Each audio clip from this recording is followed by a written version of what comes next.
All right. So my name is Eric Griffiths. I'm the Director of IT for Mechanicsburg Schools. It's a small, tiny little school, pre-K-12 in Mechanicsburg, Ohio. So it's about 30 minutes away from Columbus. And we have a total, as of yesterday, of 863 kids inside the building. It is one gigantic facility, and it's a tiny little school. So in order to help pay for a lot of our solutions that we use, I have offered to vendors, I said, you know what, your solution is great, it's a fantastic solution. Let me help you out by positively promoting you on social media, and if I go to a conference, I'll gladly do a session for you.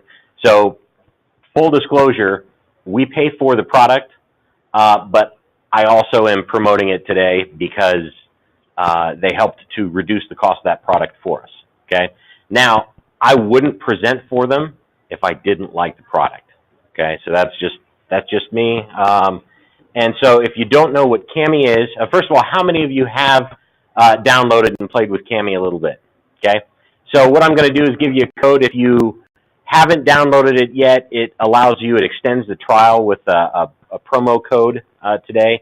And what it's going to do is allow you to annotate on top of PDFs, okay? So for me, this is a solution I was looking for at Mechanicsburg. We're very big into FFA, Future Farmers of America, and our agricultural program.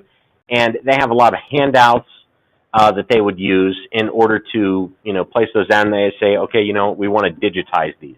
We want to have kids to be able to write on them, in a digital format, turn them in through Google Classroom, different things like that. So I said, okay, I think this is the solution to do it.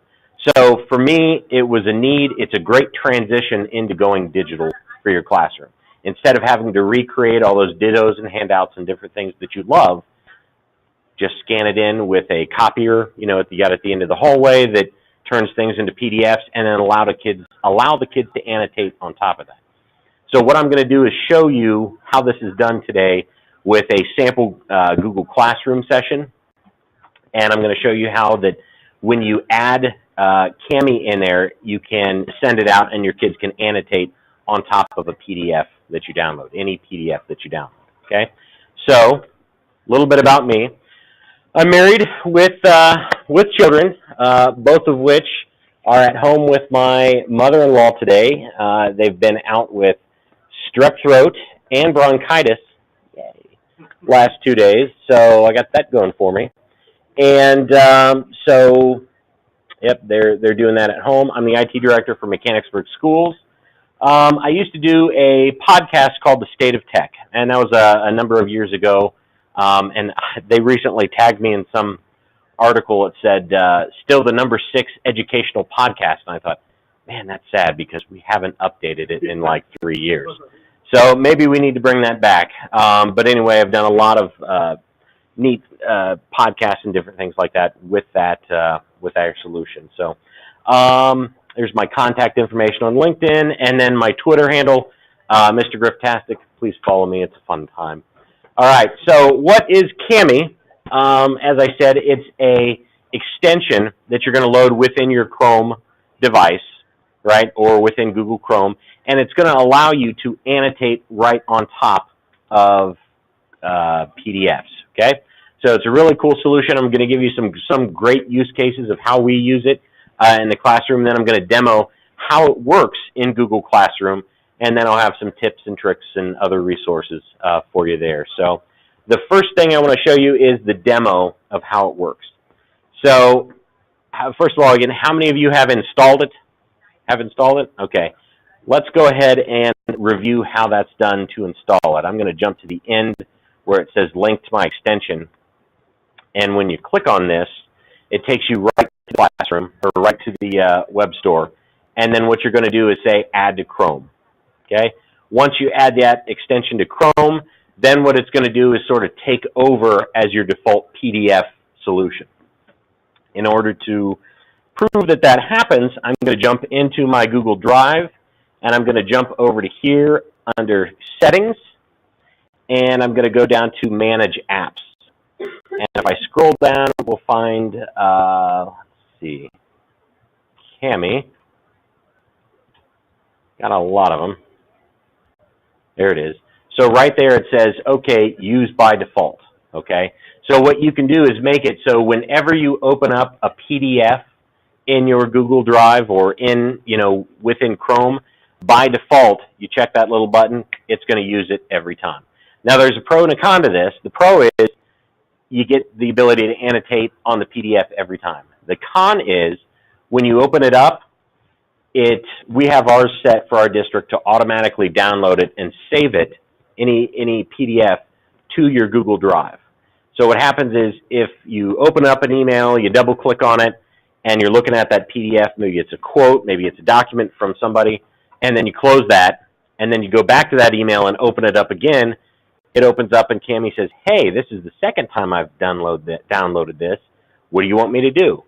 So Kami's smart enough to take that and automatically put that in to your Google Drive for you, okay?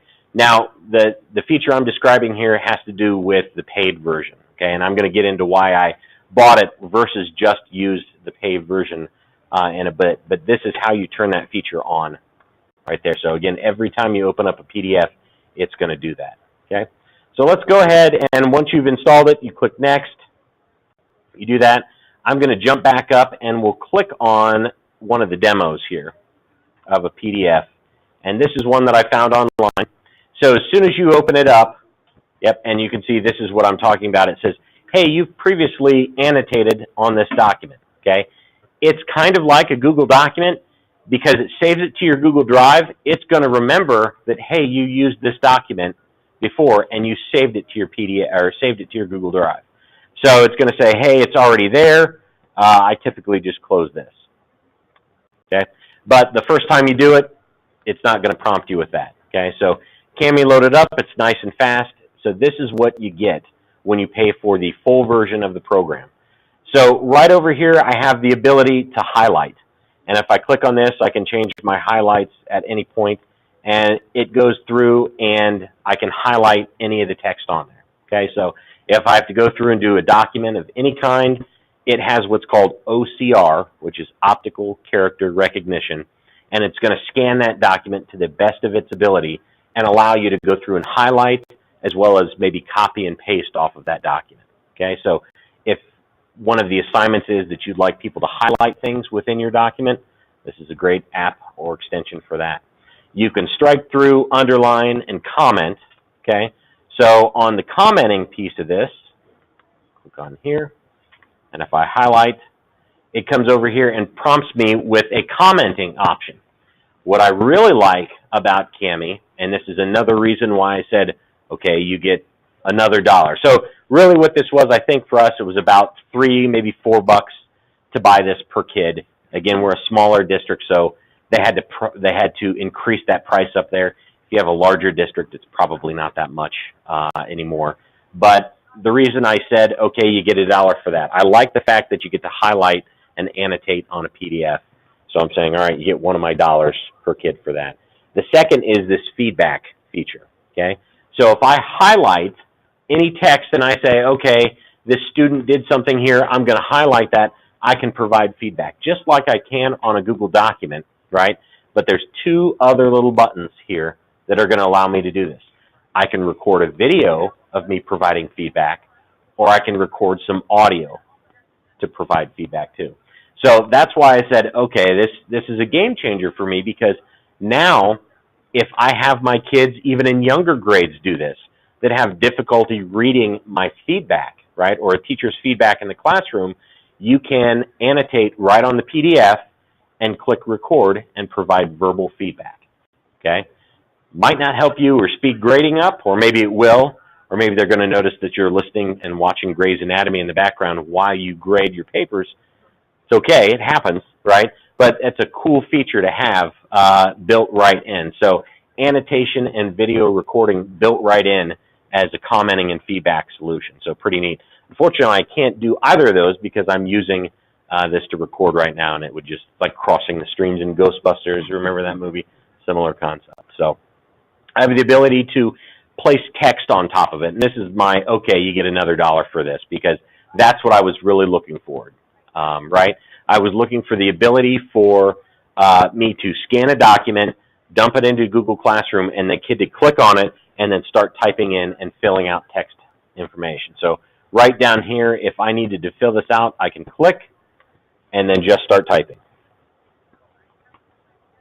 Okay? And so the neat part about this is it's collaborative too, right? It has all that same Google juice that all the Google Docs have. When I hover over this, you can see my initials are right there. If this document was shared with a bunch of kids, you as the teacher grading this could highlight over those text boxes and see who has entered them. Okay, so it keeps track of that information. Move them around. If the student themselves moved it around or edit it, they can edit their own comments and do things like that, but they can't mess with other people's. So really neat solution. You can add backgrounds and different things like that in order to make this work.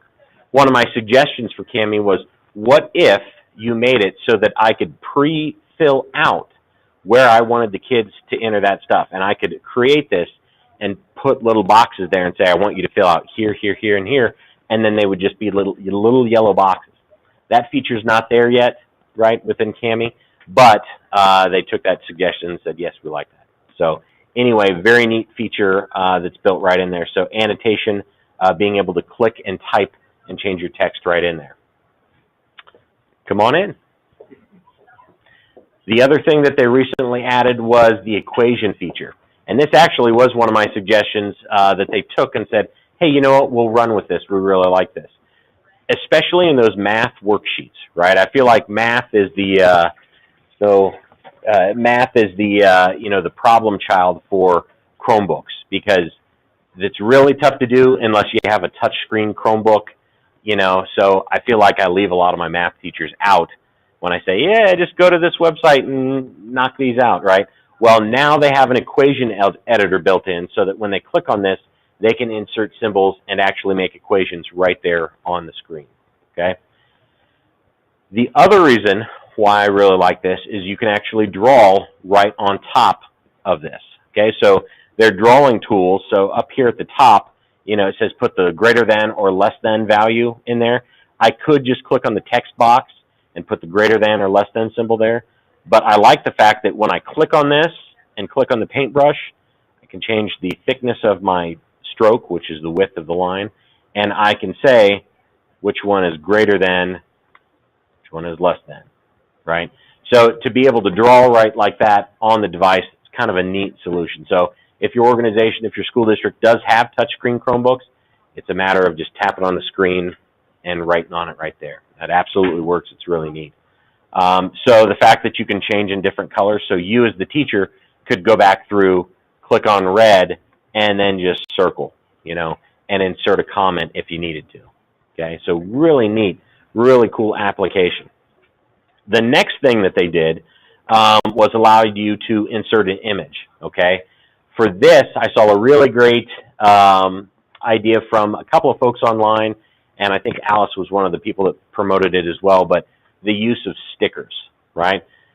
In the digital age, the use of stickers is kind of only a Facebook or Twitter or whatever social media thing is, but I remember when I was growing up, I got a sticker on my paper. It means I did awesome, right?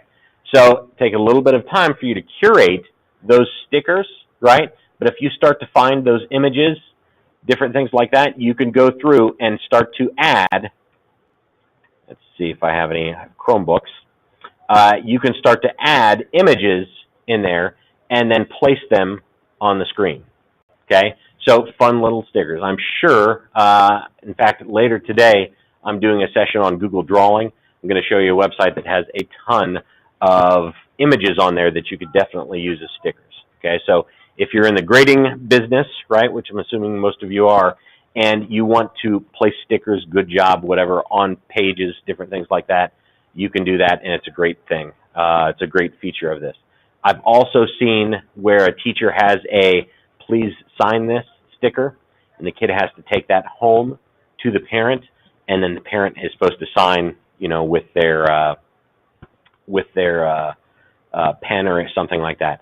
But they added another feature, which makes it even worse for kids. Okay, so this is the add a signature feature, and I'm going to need somebody's signature from the office or from the audience, which means I need to type in your email address and I need you to sign an email address. So who would like to sign their signature today just to test this feature out? Do I have any volunteers?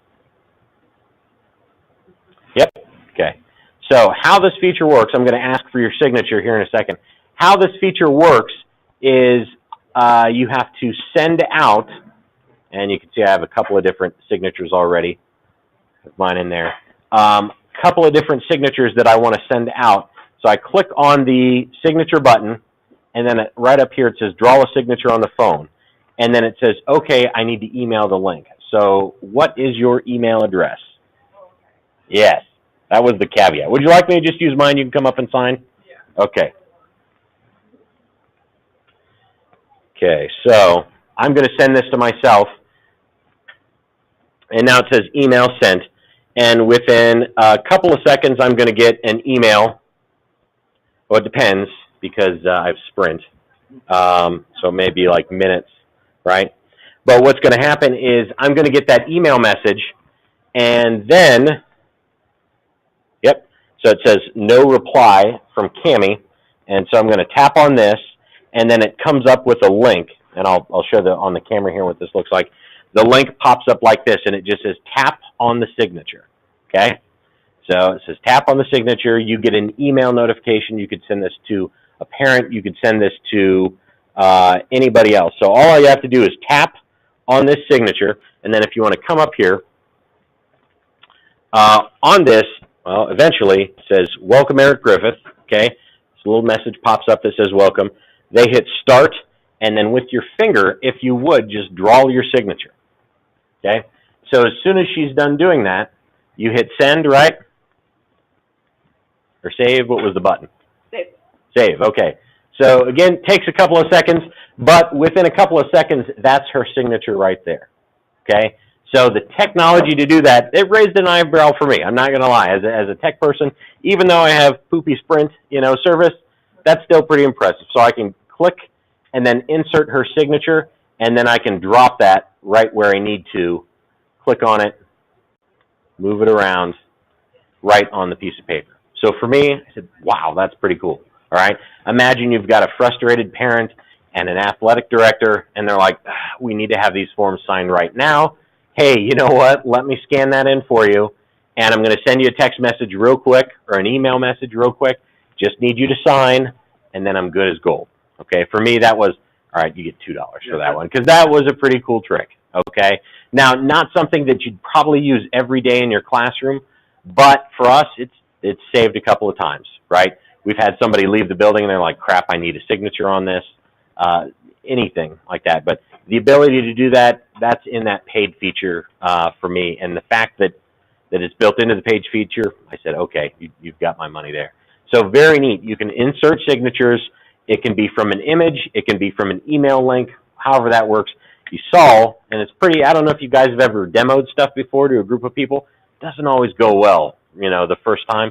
But every time I have demoed this, it has worked just fine.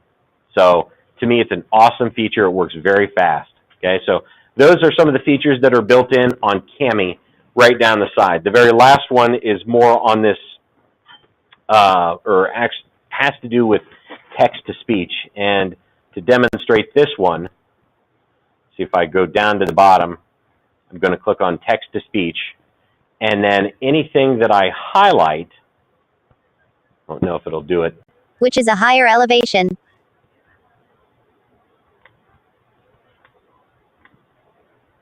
I was going to say it might not do it because I'm recording at the same time, so it might be, again, that Ghostbusters crossing the streams. Which is a higher elevation. Nope, it's going to work. Okay.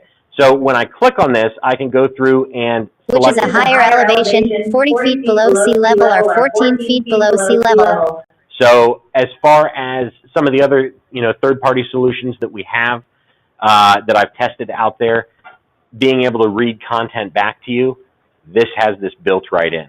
So Kami is just my all-in-one Swiss Army knife of tools that does it all. It has all of these awesome features. Yes? For like 14 days it will. Yeah, and then it stops.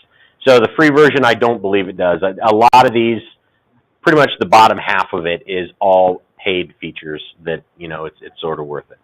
So anyway, that's how Kami works in a nutshell, and to me it's an awesome feature. You can speed up the text, you can slow it down. Again, lots of great use cases for how Kami works. So let's see if I wanted to go back, and I'm just going to delete a lot of my little comments here and things. I can just click on them and hit delete. They go away. Oh, maybe. Get rid of that guy. Oops, hit the delete button.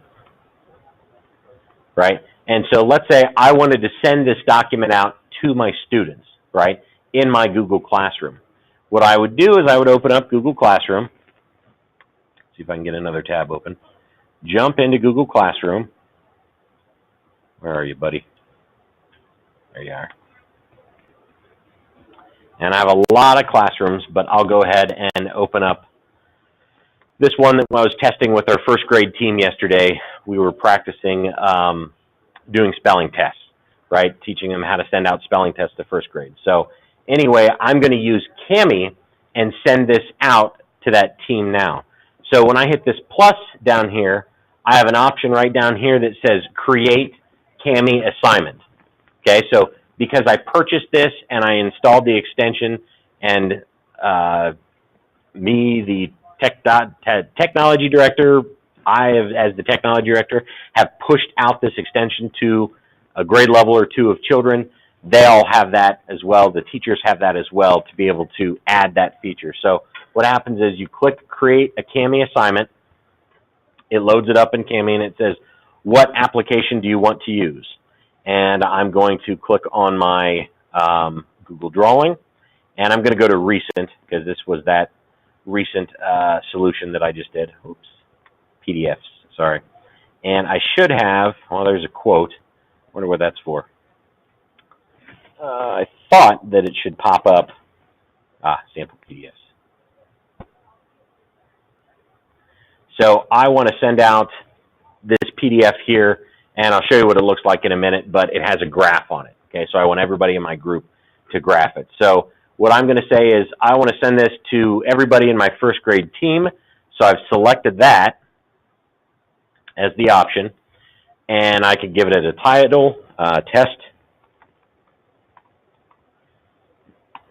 assignment. I can give some instructions, and then right down here, Kami knows that they say, hey, this is the only option. Because sometimes in Google Classroom, it's a little confusing, right? You get excited, you're sending out a message, and, geez, I sent the wrong option, right? Well, if you don't know, in Google Classroom, there's 3 different options. I can send a document out and have people just view it. I can send document out and have everyone collaborate on it, or I can send it out so that it individually goes to everybody, right? It makes a copy for everybody. So with this is the only option to do that, okay?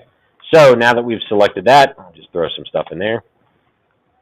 I have to select my first grade again, and now it says assign.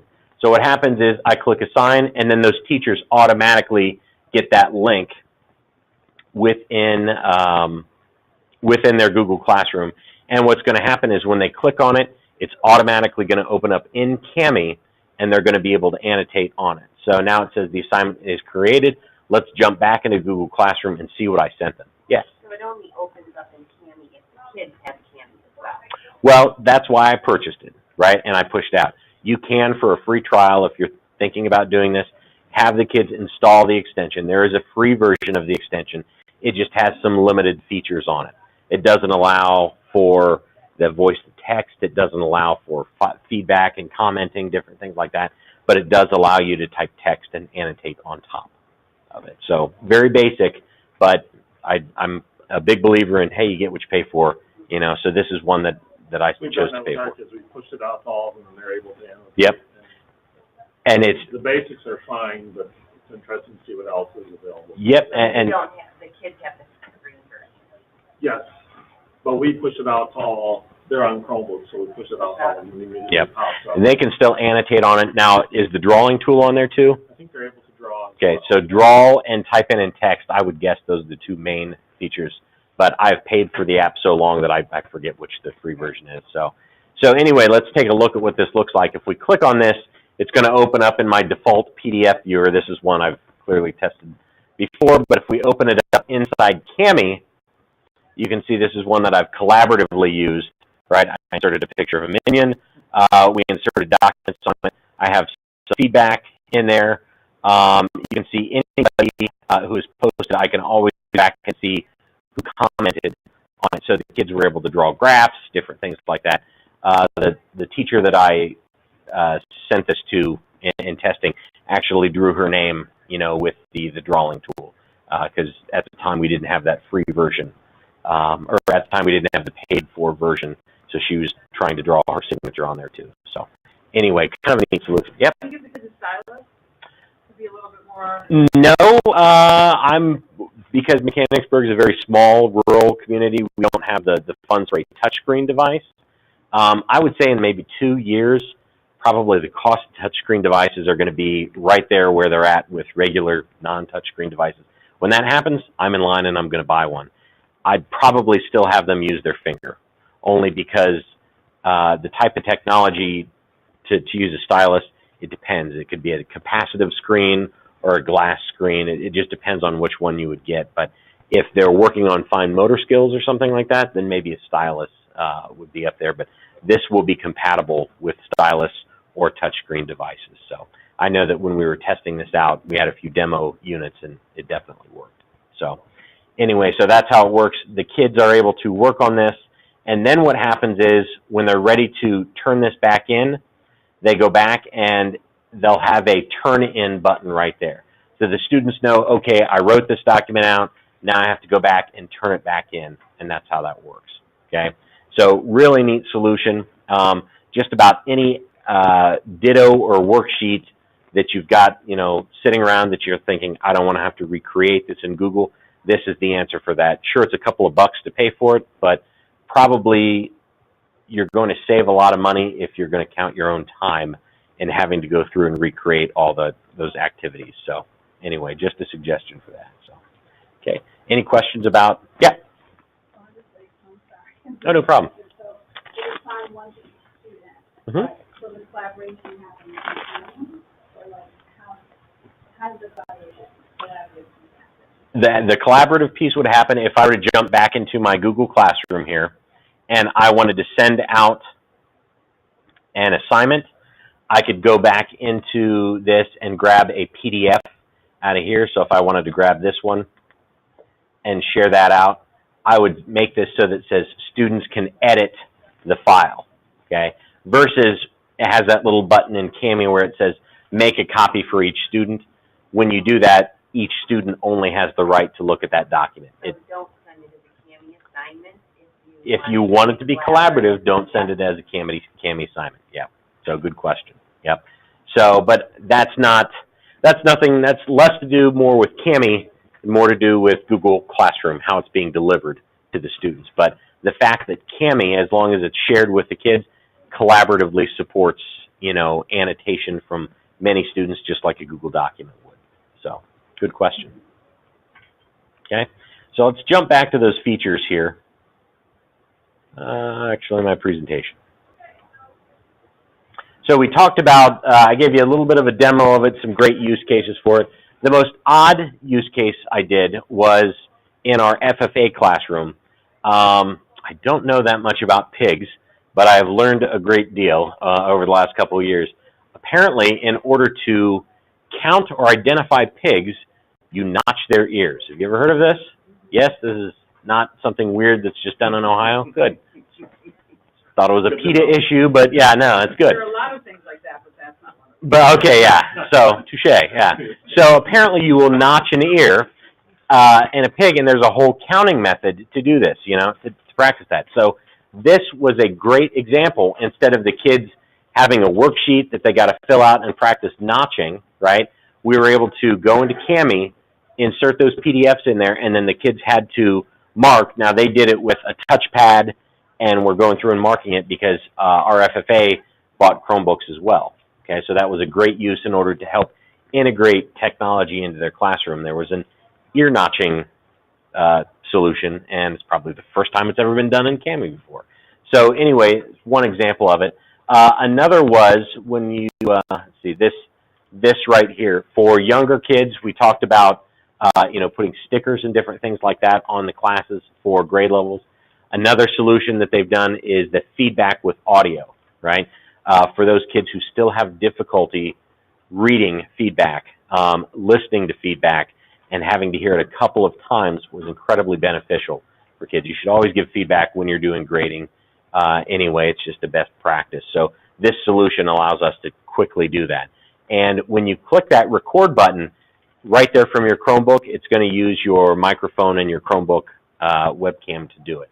So you can easily just click, say whatever feedback, and then done, and then move on. So.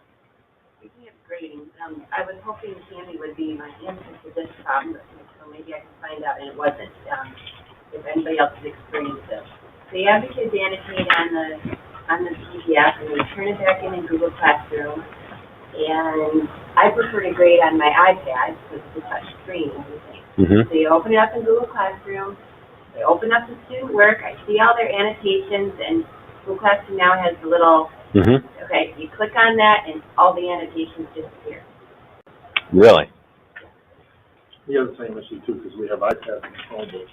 Why? I told them to use the same device. That was our solution for now, because obviously something between the two platforms doesn't, Okay, so I was hoping there'd be a solution because No. we have gone round and round with Google about this. Yeah.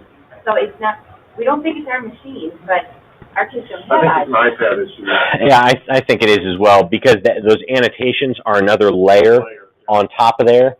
And then when Google Classroom, which is on the iPad, looks at that, it says, okay, I'm going to strip off that layer and take a look at the PDF. It doesn't keep that. One of the things that you can do, and I forgot to mention this, is when you save the device, or when you save this, the absolute biggest reason why I bought the program is it automatically saves to Google Classroom with Kami. Okay, so whenever the kids click on it, there's an autosave. I have ruined probably 6 or 7 generations of children by not teaching them to save, right? How many times did we go to college and lose something because you didn't click save, right? So they're ruined, they're done, they're damaged goods now. So I figured, all right, I need to fix my mistake, and I'm going to purchase Kami because it automatically is going to save this for them. Now, when you save, you have the ability to download too. Okay, so this might be your answer. Might take a couple of seconds though. Didn't ask. When you download the file, maybe it's download right here. Nope. There's a save. Maybe it's download up here. Right there. Download. Okay. So when I click that download button up there, it says download file, original, no annotations, or download with annotations. You've tried that? Dang it. Okay. So, yeah. So you got it to work out? No, On the same device. our teachers are trying to do that on the iPad and it didn't work, so I said, you'll just have to use the Chromebook. Yeah. There was something between the two platforms. I know we're supposed to move away from worksheets and create, I'm not Sure. creating all these, but Yeah. the truth matters, you're gonna have some things where you need to, and until we can grade on a touch device with a stylus, teachers are not going to Difficult. full. It's too hard on here to quickly get through. And that's more of a it. challenge for some teachers than kids for Yeah. some reason. And I can't believe that hasn't been fixed yet. So the best solution, and unfortunately I didn't bring it today, it's sitting in a box on my desk, is Google just released their tablet, their newest Chromebook, and it's $1,000, unfortunately. But it flips around into a tablet, and it's got a stylus that's an extra $100. So the deal is, yeah. Could you sense the sarcasm and frustration when my wife's going to be, Mrs. Griftastic is going to be super frustrated when she gets that bill. So anyway, you should be able to annotate on that, but it's a different device. And so I'm amazed that Google even allows their stuff on iPads anymore. I mean, they're such, frenemies that I know it is.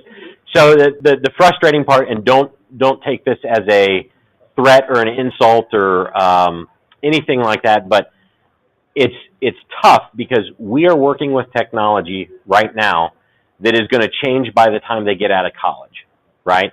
But we're working within our comfort zone. And I know you want to provide the best feedback you can.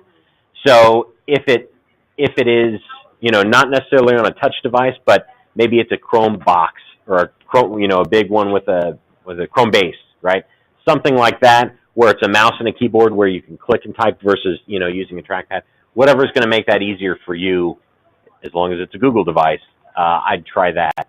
But it's going to be tough. This is an odd transitional time where all these technologies are trying to get along and trying to come out with their own brand and flavors of stuff. So it is tough.